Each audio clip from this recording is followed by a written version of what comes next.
Today's Gospel reading is according to Mark.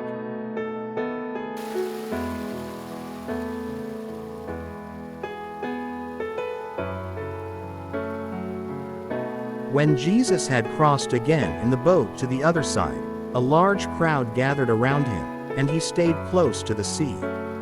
One of the synagogue officials, named Jairus, came forward. Seeing him, he fell at his feet and pleaded earnestly with him, saying, "My daughter is at the point of death. Please, come lay your hands on her that she may get well and live." He went off with him, and a large crowd followed him and pressed upon him. There was a woman afflicted with hemorrhages for 12 years. She had suffered greatly at the hands of many doctors and had spent all that she had. Yet she was not helped but only grew worse.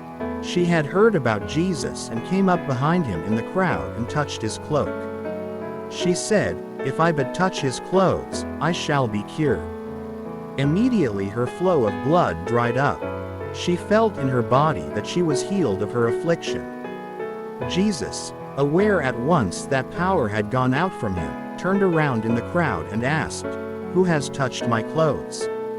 But his disciples said to Jesus, "You see how the crowd is pressing upon you, and yet you ask, 'Who touched me?'" And he looked around to see who had done it. The woman, realizing what had happened to her, approached in fear and trembling. She fell down before Jesus and told him the whole truth. He said to her, "Daughter, your faith has saved you. Go in peace and be cured of your affliction." While he was still speaking, people from the synagogue official's house arrived and said, "Your daughter has died. Why trouble the teacher any longer?"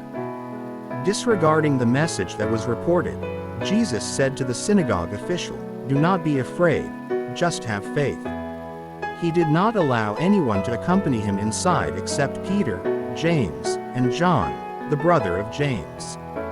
When they arrived at the house of the synagogue official, he caught sight of a commotion, people weeping and wailing loudly.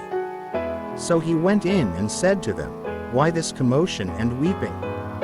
The child is not dead but asleep." And they ridiculed him. Then he put them all out. He took along the child's father and mother and those who were with him and entered the room where the child was. He took the child by the hand and said to her, "Talitha cum," which means, "Little girl, I say to you, arise." The girl, a child of 12, arose immediately and walked around. At that they were utterly astounded. He gave strict orders that no one should know this and said that she should be given something to eat. The Gospel of the Lord.